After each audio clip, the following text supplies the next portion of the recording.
Hello everyone, welcome to my channel C S Simranjeet Singh. आज की इस वीडियो में हम कुछ ऐसी ट्रांजैक्शन को डिस्कस करने जा रहे हैं जिसको अगर आप अपनी इनकम टैक्स रिटर्न में रिपोर्ट नहीं करते हो तो आपको इनकम टैक्स की तरफ से नोटिस आ सकता है, क्योंकि ऐसी ट्रांजैक्शन का डाटा इनकम टैक्स के पास पहले से ही होता है। इन ट्रांजैक्शन को जो है मेनली एसएफटी ट्रांजैक्शंस के नाम से जाना जाता है। अगर आपने अपनी इनकम टैक्स रिटर्न फाइल करते वक्त एआईएस डाटा चेक किया हो तो वहां पे ये जो ट्रांजैक्शंस है वो एसएफटी इंफॉर्मेशन के नाम से जो है वहां पे रिपोर्ट होती हैं। आपके लिए जो है मैंने एक सैंपल एआईएस डाउनलोड की हुई है किसी की।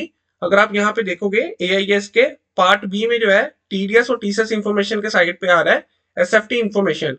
काफी सारे लोगों के इस चीज पर डाउट थे कि इनकम टैक्स के पास जो है ये वाला डाटा यहाँ पे कैसे आ जाता है, क्योंकि वो जो है ये वाला डाटा खुद तो कहीं भी ये रिपोर्ट नहीं करते हैं। आज की इस वीडियो में हम सबसे पहले देखेंगे कि एसएफटी ट्रांजैक्शन होती क्या है और इनकम टैक्स के पास जो है ये वाला डाटा कैसे रिपोर्ट होता है और कौन ये वाले डाटे को इनकम टैक्स के पास रिपोर्ट करता है। आज की वीडियो ये जो है काफी इंटरेस्टिंग होने वाली है। सो मेरी आप सभी से रिक्वेस्ट होगी वीडियो के लास्ट तक प्लीज जुड़े रहिए। सबसे पहले जो है एसएफटी की फुल फॉर्म है स्टेटमेंट ऑफ फाइनेंशियल ट्रांजैक्शंस। इसका हम जो है मीनिंग देखते हैं। What is SFT?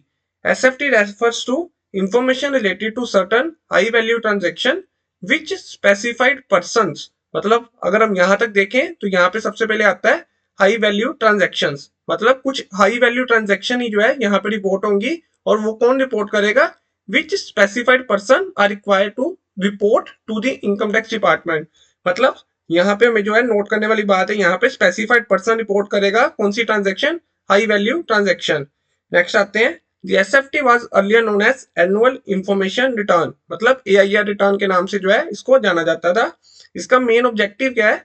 जो objective of SFT was to curb black money and widening the tax base. मतलब ये जो है ब्लैक मनी को जो है कर्ब करने के लिए इनकम टैक्स ने एसएफटी का जो है कंसेप्ट लाया गया है। चलिए आगे बढ़ते हैं। यहाँ पे ना अभी हम देखते हैं कि कौन कौन सी ट्रांजेक्शन है जो एसएफटी के अंदर आती हैं। क्या ये वाला अगर किसी ने सेक्शन पढ़ना हो कि एसएफटी ट्रांजैक्शन, ये जो है ये वाली जो मैंने यहाँ पे ट्रांजैक्शन लिखी है कहाँ पे लिखी है, उसका जो सेक्शन है वो है 285 बीए सेक्शन है इनकम टैक्स एक्ट 1961 का। चलिए देखते हैं। यहाँ पे सबसे पहले आता है nature of transaction to be reported. Next point है monetary limit of monetary threshold of transaction. और थर्ड पॉइंट में आ जाता है specified person required to submit SFT. जैसे हमने यहाँ पे देखा था कि ये वाली ट्रांजैक्शन रिपोर्ट कौन करता है? स्पेसिफाइड पर्सन जो है इन ट्रांजैक्शन को इनकम टैक्स डिपार्टमेंट को रिपोर्ट करता है। यहाँ पे हम देखेंगे कि कौन कौन से जो है स्पेसिफाइड पर्सन हैं जो हमारा डाटा जो है इनकम टैक्स डिपार्टमेंट को रिपोर्ट करते हैं। फर्स्ट पॉइंट पे आते हैं cash payment of bank draft और बैंकर्स चेक। मतलब जो हम कैश पेमेंट करते हैं कोई भी बैंक ड्राफ्ट की और बैंकर्स चेक की, उसमें मोनेटरी लिमिट क्या है? एग्रीगेटिंग टू 10 lakhs और मोर इन ए फाइनेंशियल ईयर। अगर आप 10 लाख की जो है कैश पेमेंट करते हो बैंक ड्राफ्ट और बैंकर्स चेक की 10 लाख या उससे ज्यादा एक साल में इन अ फाइनेंशियल ईयर, तो इसका जो डाटा है वो बैंकिंग इंस्टीट्यूशन और कोऑपरेटिव बैंक है वो रिपोर्ट कर देगा इनकम टैक्स को जो है उसमें एसएफटी के अंदर। नेक्स्ट पॉइंट पे आते हैं cash payment of prepaid purchase instrument issued by the reserve bank of India.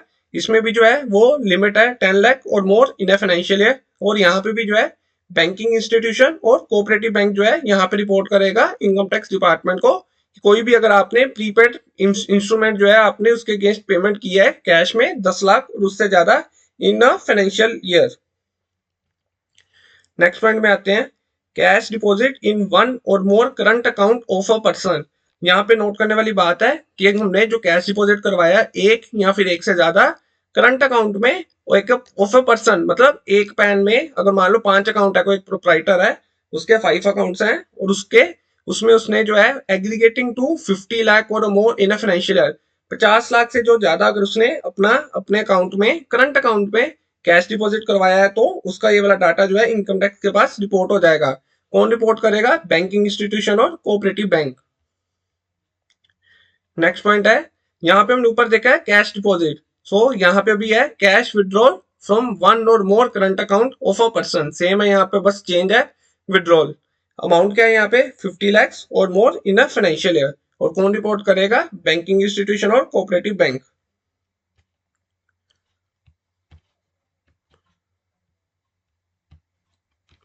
Next आते हैं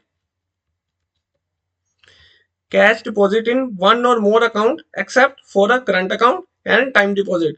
करंट अकाउंट के केस में हमने देख लिया है कि उसकी लिमिट जो थी वो थी 50 lakhs, और यहाँ पे जो है अभी उसने कहा करंट अकाउंट के अलावा और टाइम डिपॉजिट। टाइम डिपॉजिट जो होती है वो होती है एफडीआर वगैरह, जो फिक्स डिपॉजिट हम बैंक में बनाते हैं वो है। मतलब यहाँ पे वो किसकी बात कर रहा है, यहाँ पे वो बात कर रहा है सेविंग अकाउंट। मतलब अगर आप अपने सेविंग अकाउंट में एक साल में 10 लाख से ज्यादा अगर आप कैश डिपॉजिट करते हो, इसमें ये नहीं है एक अकाउंट नहीं है, अगर आप वन और मोर अकाउंट मतलब एक से ज्यादा अकाउंट में भी अगर आप 10 लाख डिपॉजिट करते हो, तो वो वाला ट्रांजेक्शन का जो भी डाटा है, यहाँ पे ध्यान रखने वाली बात है बैंकिंग इंस्टीट्यूशन है, कोऑपरेटिव बैंक है और यहाँ पे पोस्ट ऑफिस भी है। मतलब अगर आप पोस्ट ऑफिस में भी अगर आप अपने किसी अकाउंट में अगर आप 10 लाख से ज्यादा डिपॉजिट करते हो सेविंग अकाउंट में, तो उसका डाटा भी जो है इनकम टैक्स डिपार्टमेंट के पास एसएफटी में रिपोर्ट होगा बाय बैंकिंग, पोस्ट ऑफिस और कोऑपरेटिव बैंक के द्वारा। नेक्स्ट पॉइंट पे आते हैं, one or more time deposit of any individual. मतलब यहाँ पे हमने कवर किया था करंट अकाउंट, हमने पहले देख लिया, यहाँ पे हमने सेविंग देखा था और यहाँ पे आ रहा भी टाइम डिपॉजिट। टाइम डिपॉजिट के केस में भी जो है 10 लाख की लिमिट है, यहाँ पे भी जो है पोस्ट ऑफिस आ रहा है, नेक्स्ट आ रहा है निधि कंपनी एनबीएफसी आ जाता है, और बैंकिंग इंस्टीट्यूशन और कोऑपरेटिव बैंक। मतलब यहाँ पे ये 4% जो है आपका डाटा रिपोर्ट करेंगे इनकम टैक्स डिपार्टमेंट को। नेक्स्ट आ रहा है क्रेडिट कार्ड पेमेंट्स। यहाँ पे जो लिमिट है वो है एग्रीगेटिंग टू 1 लाख और मोर इन कैश और 10 लाख और more by any different mode in a financial year. मतलब अगर आप 1 लाख से ज्यादा अगर कैश में पेमेंट करते हो या फिर 10 लाख से ज्यादा किसी और मोड से, तो क्रेडिट कार्ड की जो है वो आपकी ट्रांजेक्शन जो भी है वो इनकम टैक्स डिपार्टमेंट को रिपोर्ट होगी। यहाँ पे बैंकिंग और कोऑपरेटिव बैंक तो है ही है, यहाँ पे और भी कोई अगर कंपनी है जो बैंकिंग में नहीं है बट वो आपको अगर उसने क्रेडिट कार्ड इशू किया है, तो वो उस पे भी जो है लाइबिलिटी है कि आपकी ट्रांजैक्शन को इनकम टैक्स डिपार्टमेंट को रिपोर्ट करने की। नेक्स्ट आते हैं, receipt from any individual for purchasing bonds issued by company except renewal. मतलब रिन्यूअल के अलावा अगर आपने कोई बॉन्ड्स वगैरह परचेज किए हैं 10 लाख से ज्यादा, तो यहाँ पे रिपोर्ट कौन करेगा, कोई भी ऑर्गेनाइजेशन जो आपको बॉन्ड और डिबेंचर इशू कर रही है।